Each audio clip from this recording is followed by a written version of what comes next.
कहते हैं अगर एक औरत चाहे तो पूरे परिवार को आबाद भी कर सकती है और चाह दे तो पूरे परिवार को बर्बाद भी कर सकती है।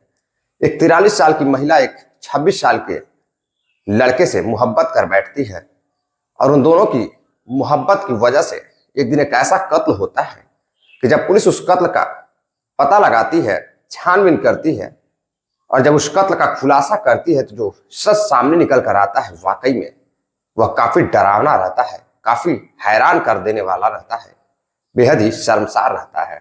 नमस्कार, प्रणाम, मैं विशु राय, आप देख रहे हैं विशु वारदात तक।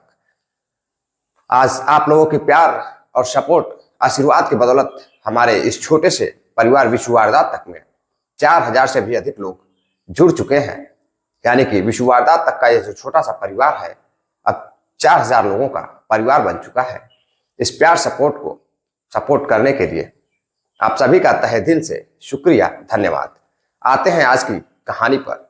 आज की कहानी है राजस्थान के कोटा की।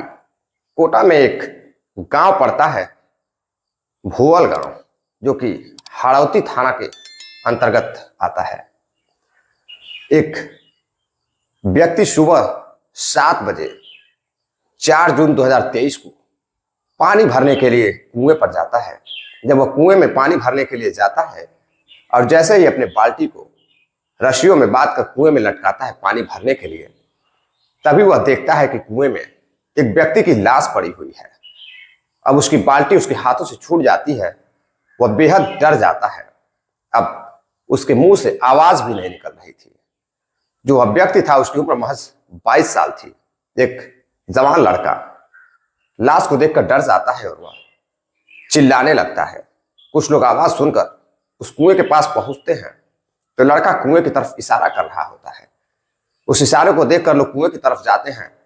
देखते हैं कुएं में तो एक लड़के की, यानी कि एक व्यक्ति की लाश पड़ी होती है। लाश अधजली होती है, इसलिए साफ पता नहीं चल रहा था कि लाश किसी बुजुर्ग की है या लड़के की है। अब फौरन ही लोग पुलिस को फोन करते हैं। हाड़ौती थाना की पुलिस अपनी टीम के साथ मौका वारदात पर पहुंचती है, कुएं के पास जाती है, कुएं से लाश को बाहर निकालती है तो देखती है कि वह लाश काफी जली हुई थी। उसके कमर से ऊपर का पार्ट जल चुका था। अब उस लाश को पोस्टमार्टम के लिए भेजती है, शिनाख्त करती है तो पता चलता है कि लाश उसी गांव के एक व्यक्ति की है। उसका नाम शिवचरण है। शिवचरण की उम्र लगभग 45 से 46 साल रहती है। दरअसल कहानी शुरू होती है 1 साल पहले से, यानी कि 2022 से। 2022 में जो एक परिवार रहता है शिवचरण का, शिवचरण के परिवार में उसकी पत्नी, जिसकी उम्र 43 साल थी, उनकी पत्नी का नाम निशा रहता है। निशा शरीर से काफी तंदुरुस्त, स्वस्थ और काफी खूबसूरत रहती हैं। उम्र तो 43 की थी, लेकिन देखने में वह 30 से 35 साल की लगती थी।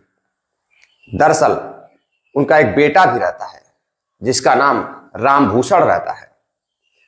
रामभूषण की उम्र 22 से 23 साल रहती है। अब एक दिन रामभूषण की शादी फिक्स कर दी जाती है पास के ही एक गांव में। अब रामभूषण भी काफी खूबसूरत रहता है।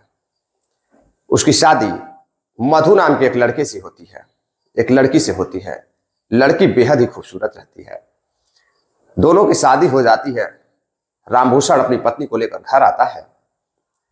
महीनों तक वह उसके साथ घर पर ही रहता है, लेकिन अब उसकी पत्नी मायके चली जाती है और जब भी उसे मौका मिलता वह अक्सर करके ससुराल जाया करता था अपनी पत्नी से मिलने के लिए। इसी बीच जो निशा रहती है उसका एक पड़ोसी भी रहता है जिसका नाम सुरेश रहता है। सुरेश की उम्र 26 साल रहती है और जो सुरेश रहता है वह रामभूषण का दोस्त रहता है। वह बाहर पढ़ाई कर रहा होता है। जब भी वह घर आता था रामभूषण से मिलने के लिए उसके घर जाया करता था। दोनों बेहद ही अच्छे दोस्त थे, करीबी दोस्त थे। अब एक दिन जब वह उसके घर मिलने के लिए जाता है तो जो उसकी माँ होती है निशा, वह घर पर अकेली ही होती है। अब वो अंदर जाता है और रामभूषण की आवाज लगाता है। तभी अंदर से आवाज आती है जो उसकी आंटी रहती है निशा, बेटा वो घर पर नहीं है, अंदर बैठो अभी आ जाएगा। अब वो अंदर जाकर बैठता है, तभी वह टीवी चालू करता है, और जब टीवी चालू करता है तो जो वह दृश्य देखता है वह हैरान रह जाता है। तभी उसकी आंटी नहा करके उसके पास आती हैं और वह टीवी की तरफ देखती हैं तो मुस्कुराने लगती हैं। मुस्कुरा कर फिर लड़के की तरफ देखती है तो लड़का अपनी आंटी निशा को देखने लगता है। दोनों की नजरें एक दूसरे से लड़ती हैं और दोनों ही शर्माते हैं। जो सुरेश रहता है वो टीवी को फौरन ही बंद कर देता है। तभी वो आंटी से पूछता है कि आंटी, ये सब जो फिल्में हैं यह कौन देखता है? दरअसल टीवी में इंग्लिश फिल्म यानी कि गंदी फिल्में चल रही थी। अक्सर कर जो निशा होती है वह ऐसी फिल्में देखा करती थी। तो वह बताती है कि यह फिल्में मैं ही देखती हूँ। लड़का पूछता है कि इस उम्र में आपको इस सब फिल्में देखने की क्या जरूरत है? तो वह कहती है कि मेरी उम्र ही क्या है, मैं तो अभी जवान हूं। तभी वह उस लड़के के पास जाती है और लड़के के साथ जबरदस्ती करने लगती है। लड़का भी अपने आप को रोक नहीं पाता है क्योंकि वो आंटी बेहद ही खूबसूरत रहती है। बाद में पता चलता है कि वह लड़का भी वह जो आंटी रहती है उसको पसंद करता था। दोनों एक दूसरे में खो जाते हैं, समय व्यतीत करते हैं, गलत हरकतें करते हैं। उसके बाद वह घर चला जाता है। अब अक्सर कर वह बाहर जहां पढ़ाई कर रहा होता है वहां से आंटी को फोन कर अपने यानी कि प्रेमिका को फोन कर बातें किया करता था। 43 साल की प्रेमिका और बेटे की उम्र का लड़का दोनों ही एक दूसरे को बेहद चाहने लगे थे। जब भी वह घर आता अपने दोस्त से मिलने के बहाने उसके घर जाता और उस आंटी के साथ यानी कि अपनी प्रेमिका के साथ निशा के साथ संबंध बनाता। बैठकर दोनों फिल्में देखते और फिल्मों देखने के बाद ठीक उसी तरह से गलत हरकतें करते, गलत काम करते। अब यह अक्सर करके रोजाना काम होता था। अब जो सुरेश रहता है उसका मन पढ़ाई में लगता नहीं है। वह अक्सर करके घर ही पर रहता था। उसके माँ बाप डांटते थे। दरअसल सुरेश की भी शादी हो चुकी थी, सुरेश की भी पत्नी थी और पत्नी अक्सर कर उसको डांट लगाती थी, तुम अक्सर घर क्या करते हो, बार बार उनके घर क्यों जाते हो, अपनी पढ़ाई लिखाई पे ध्यान दो, वरना जब बच्चे होंगे तो बाद में पछताना पड़ेगा। वह पत्नी से परेशान रहता था। फिर वह अपने पढ़ाई के लिए बाहर चला जाता है जहां वह पढ़ाई करता था। दरअसल वह उत्तर प्रदेश से बीएड की तैयारी कर रहा था, पढ़ाई कर रहा था, और जब भी उसे समय मिलता वह राजस्थान कोटा अपने घर आ जाता था। अब यह प्रेम संबंध कई महीनों तक चलता रहा। एक दिन दोनों जब घर पर संबंध बना रहे होते हैं तभी उसका पति शिवचरण आ जाता है। शिवचरण दरवाजा खोलने के लिए आवाज लगाता है लेकिन दरवाजा अंदर से खुलता नहीं है। टीवी की आवाज आ रही थी। शिवचरण अपनी पत्नी के इस कारनामे से वाकिफ था। उसे लगता है कि पत्नी मूवी देख रही है इसलिए आवाज सुन नहीं पा रही होगी। कुछ देर बाद दरवाजा खुलता है तो शिवचरण बाहर बैठा रहता है। वह देखता है कि अंदर से उसका भतीजा यानी कि पड़ोसी लड़का सुरेश निकलकर जा रहा है और वह अपनी नजरें झुकाए हुए वहां से निकल जाता है। जब वह अंदर जाता है तो देखता है कि उसकी पत्नी आपत्तिजनक स्थिति में, मतलब कि बदन पर कपड़े नहीं थे, वह कपड़े पहन रही थी। अब उसे शक होता है और वह अपनी पत्नी से झगड़ा करने लगता है, लड़ाई करने लगता है। पत्नी उसको समझाने की कोशिश करती है लेकिन वह समझ नहीं पाता है। दोनों के बीच काफी देर तक झगड़े चलते हैं। तभी 4 जून सुबह एक उसके ताऊ का लड़का रहता है। वह घर पर जाता है और देखता है तो घर पे ताला बंद रहता है। वह फोन करके रामभूषण को फोन करता है। दरअसल रामभूषण 2 दिन पहले अपने ससुराल गया होता है। उससे पूछता है कि तुम्हारे मम्मी और पापा कहीं दिखाई नहीं दे रहे हैं। तो वह कहता है कि नहीं, वह घर पर ही थे, मेरी कल बात हुई थी। वह कहता है नहीं, मैंने कई लोगों से पूछा लेकिन उनका पता नहीं है, घर पे ताला बंद है। अब रामभूषण परेशान होता है, अपनी माँ को फोन लगाता है। माँ फोन रिसीव करती है लेकिन कुछ बोलती नहीं है। तभी फोन कट जाता है। वह पिता को फोन लगाता है लेकिन पिता का फोन स्विच ऑफ आता है।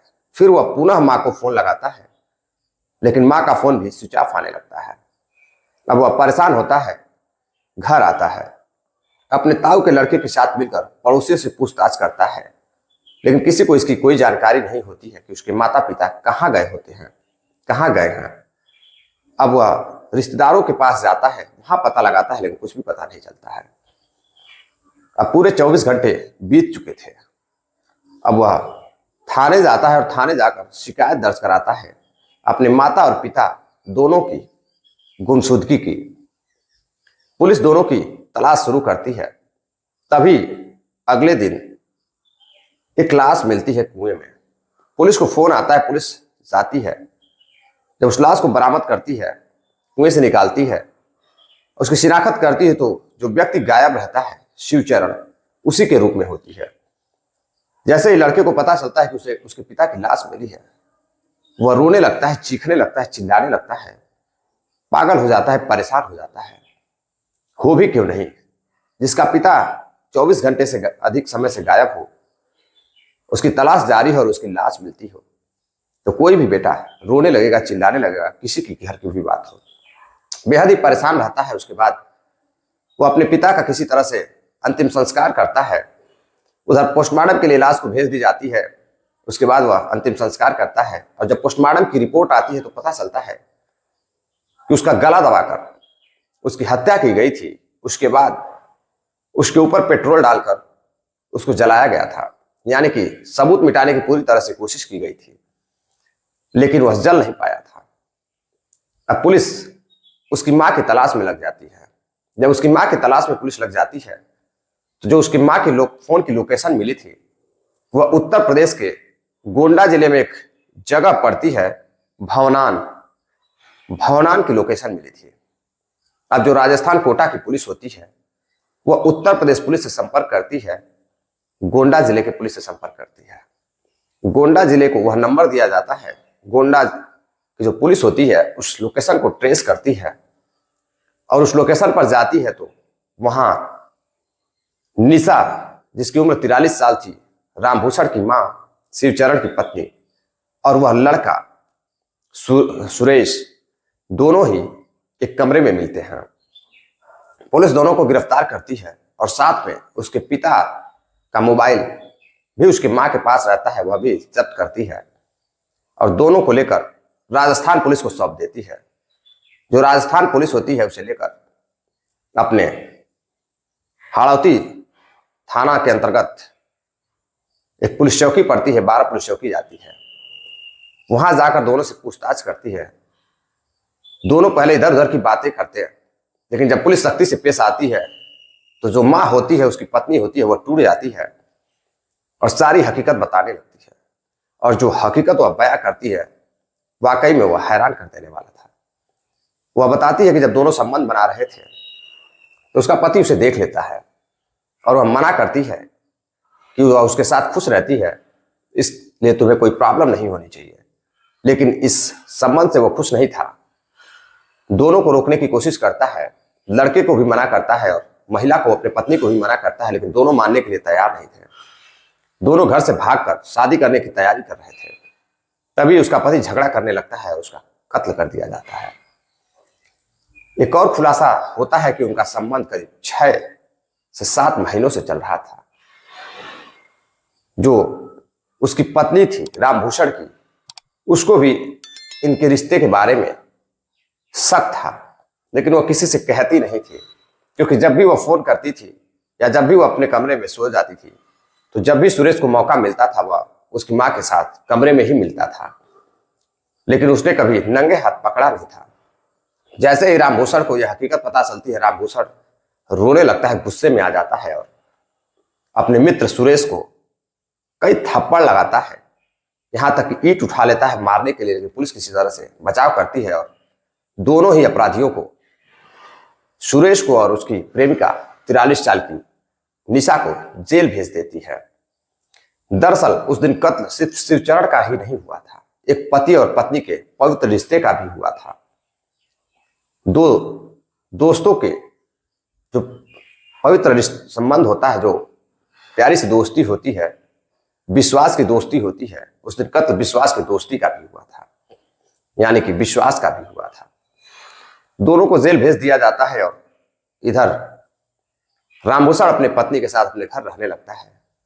प्रेमिका को ना तो प्रेमी मिला, ना प्रेमी को प्रेमिका मिली। बदले में उसका पति भी छीन गया, एक बेटे का पिता भी छीन गया। दरअसल इस कहानी को सुनाने का उद्देश्य आपको जागरूक करना था, सावधान करना था, किसी को परेशान करना या हैरान करना नहीं है। चलते चलते कुछ साथियों ने कमेंट किया है, जिनका नाम है बहन सपना पंचोली है, अनिता नायर है, अमर कुमार है, वीरेंद्र सिंह है, नासिर पठान है, फैजन खान राजस्थान से हैं। आप सभी के प्यार और सपोर्ट आशीर्वाद की बदौलत आज मैं यहाँ तक पहुंचा हूँ। आगे भी आप अपना प्यार सपोर्ट बनाए रखिए। ज्यादा से ज्यादा लोगों को वीडियो शेयर करिए ताकि ज्यादा से ज्यादा लोग जागरूक हो सकें और इस तरह का जघन्य अपराध दोबारा किसी के साथ ना हो, लोग सीख ले सके इस कहानियों से, इस घटनाओं से। मिलते हैं एक नई कहानी के साथ, तब तक के लिए इजाजत दीजिए। जय हिंद, नमस्कार।